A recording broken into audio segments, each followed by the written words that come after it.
Nagsimula sa isa, naubos ang 5, hanggang umabot ng 15. Pagdating ng 20, hindi na makatayo. Busog na busog, lubog na sa pagkaupo. Yan na nga ba sinasabi, hindi naman babae. Pero alam mo, actually, yung sa developmental stage ng brain, hindi ka pa fully developed even in your adulthood until you turn 30. As in talaga formation ng brain tong pinag-usapan natin, hindi lang siya sa psychology, kundi talagang actual physiological brain. So parang turn 30? Oo. So parang you can still... Kaya parang pagdating ng 30s, medyo parang tumatalino so, like, maturity. Tatalino ka pa. So like yung maturity, parang we will still need leeway for those who are younger than us. Taka yung oo kasi hanggang 39 ba to? Ay gosh. Hindi naman. 30 lang. 30 lang. Pag 40 ka na, 50 ka na, tapos ano ka pa rin? Hindi naman 31. 30 lang. 30. Sabi ng friend kong doktor. Kaya pala 29, tawag ko para sa swimming, miming eh. Ay, iba na yun. Magpa-check up ka na sa... Hindi, pero so parang bigyan natin ng leeway din yung younger generation na bakit ganun yung choices nila sa buhay. Sige, I understand. Or bakit yung mga those in the poverty threshold, kasi hindi nga maganda yung nutrients na pumapasok sa kanila. So, kung hanggang dito lang yung level na pag-iisip nila, bigyan natin ng elbow room na. Kasi nga, underdeveloped. So, let's be kind to them. Hindi sila i-dismiss na bubok kasi. Bill out na, boss. Totoo. Yan, sa rumeta mo. Ganyan lang yan, pero... Napapaya ko sarili na mata. Nakapola yan. Hindi ba dahil sa experiences na rin? O talagang yung sinasabi mo dahil... Hindi. Ano talaga yun? Actually, yung psychology mo, syempre nabubuo yun. Kasama experience, nurture, etc. Pero yung physiological nga talaga, yung pagbubuo ng brain mo. Hanggang 30? Development. Hanggang 30, tagal, no? nade-develop pa yan. Spicy hotdog order ko, ha? Okay na kayo doon? Tagal. Siguro pumaga na develop yung brain ko. Tama yung mga sagot ko sa mga slam note. Who was your first crush? When and where did you meet? Kaya baka hanggang 30 nagsimula ng yung ministry ni Jesus. Pwede. Kasi fully developed na siya eh. Tapos 3 years na ay, God pala ako! Hindi niyo po yan natututunan. Actually, pwede, no? Possible. Kasi nga, di ba? Di ba, bata pa lang yun, tumambay sa templo yung friend. Oo, bata pa lang siya. Nagpakita na siya ng ibang level. Pero hindi nga, parang ano. Kasi from doctor, di ba? Minsan naman nagtugma naman yung ewan ko ba parang may science involved naman. Kaya si Jesus eh, nadamay ko si Jesus on battles. Si Jesus talaga. Ayun lang naman, so ano pa pwede niyong idagdag? Ako, malaking bagay sa akin na maintindihan yung ibang pananaw sa kahirapan. Kasi otherwise, talagang maging matapos. One nachos, coming up. Kasi parang Aside sa marami kang poor friends. Oo, parang salamat sa inyo at nakaka-relate na ako sa mga what it's like to be poor, no? Thank you to my poor friends. Yeah, pero seriously, parang shout out mo sila. Hi sa aking mga kaibigan kong paslupa. Gets ko kayo. Potakin ko pa kayo. Potakin pa. Kano ba yan? Hindi, pero ayun nga, na ito nga pala yung footage bago mawala si Carrie. ito na yung huling footage na yun. Hindi na podcast. Timestamp 8:12.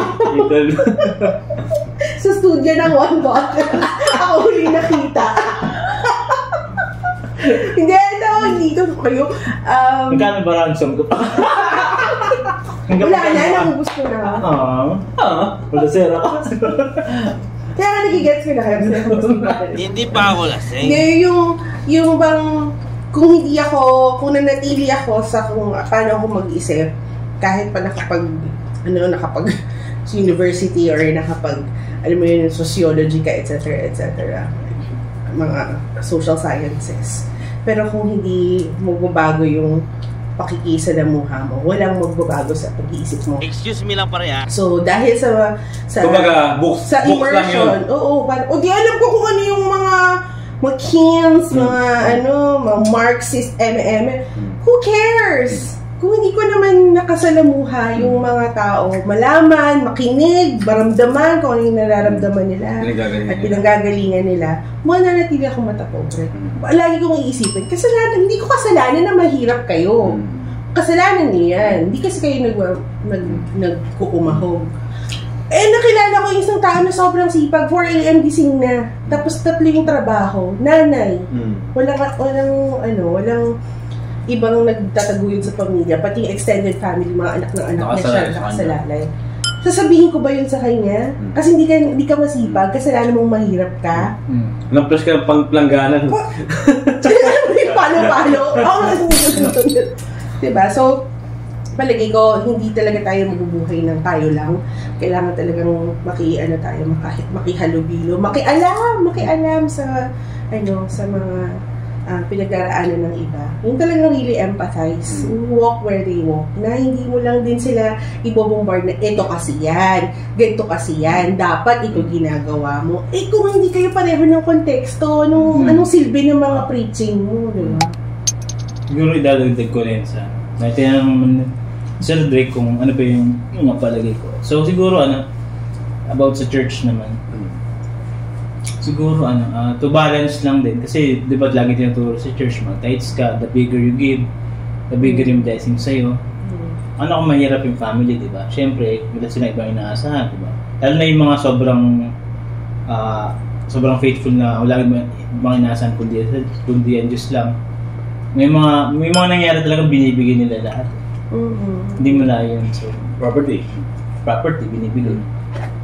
Kaya kung hindi naman alam siguro ng pastor na ayun na lang yung talagang pera na mismo na bibigay nila. Isa sa iba nila yung widow's mite So, masakit lang para sa side ng mga mahihirap na minsan nasasamantala yung pagiging faithful ng mga member. For me lang dapat siguro magkaroon to balance yung ganun na system. Dapat magkaroon din ng siguro ituro din sa church yung mga financial handling, education na inaalam din na siguro na hindi lang ng pastor kasi masyadong maraming members or baka mabigat yung task. Pero hindi lang ng pastor kundi yung mga leaders. Dapat kinikilala ng leaders kung sino yung hinihingan nila ng time. Yes. Actually, sa tithing, ang original intention for that. So you gather 10 of your ani, of your agriculture. Ilalagay sa storehouse.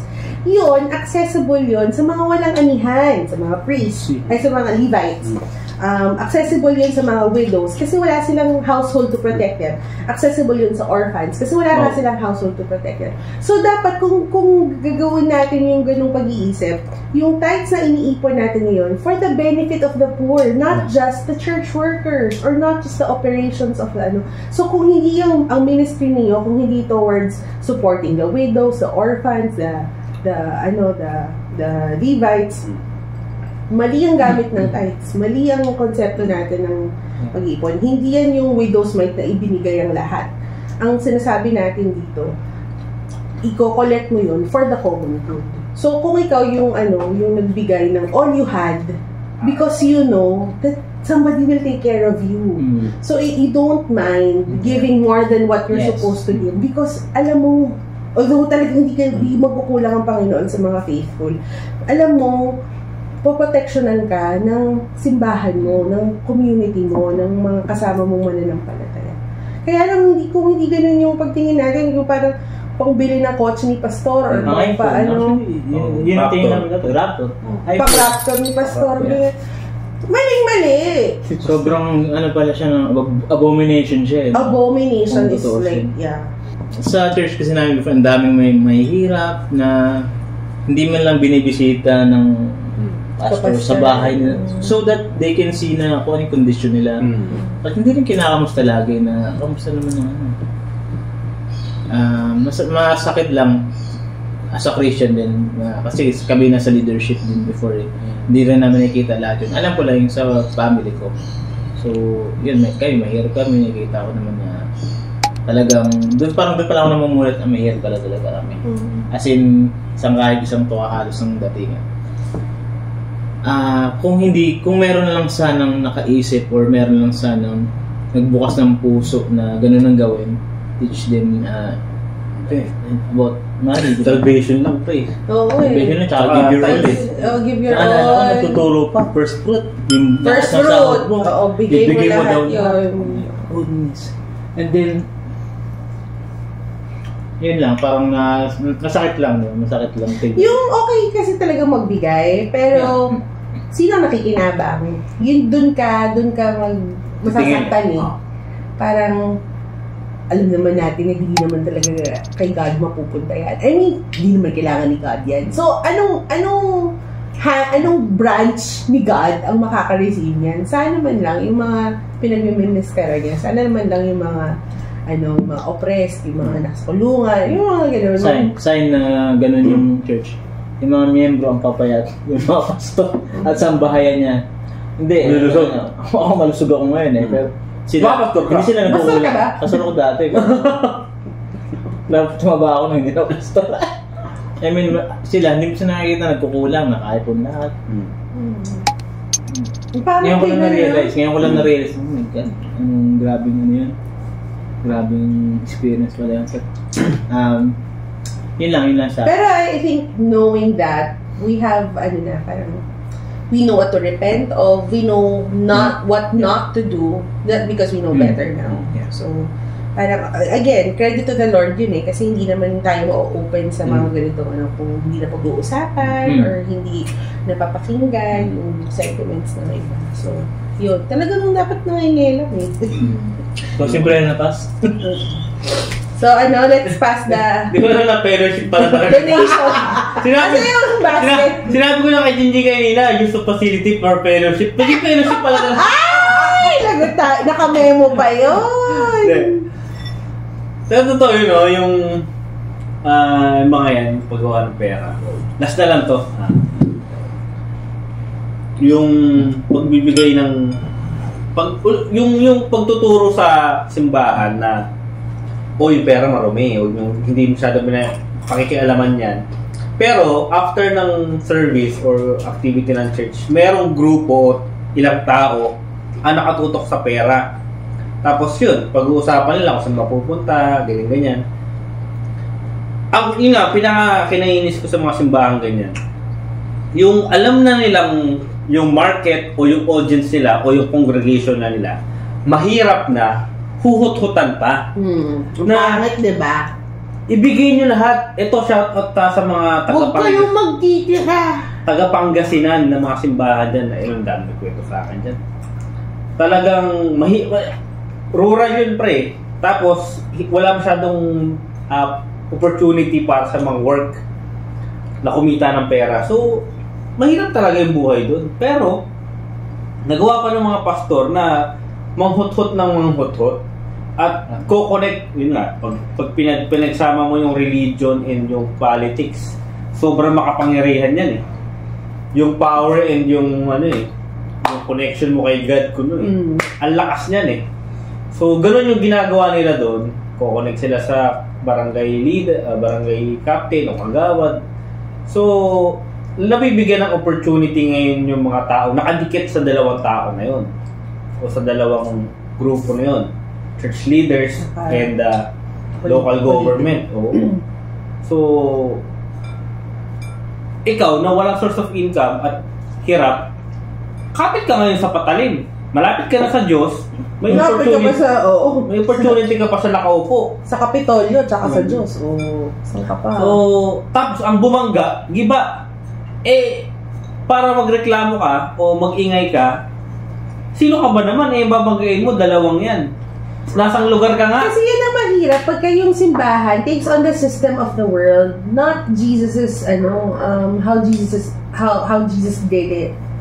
Kaya pagka ina-adopt natin yung things of the world, yan ang kalakalan sa mundo eh. Didikit ka sa powerful, didikit ka sa... Pero Jesus, downward mobility, He washed the feet of those who are not worthy. He dined with the sinners and the tax collectors and yung mga hindi diniting ng society na mahalaga. So, pag yung simbahan, naging makamundo, pero in the guise of religion, ay, red flag.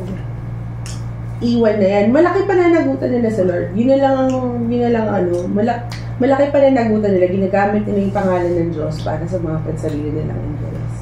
Yeah. Lagot kayo. Yung mga simbahan nila, may ambag sa kahirapan ng Pilipino. At dahil dyan, Yan, narigay sa one battle.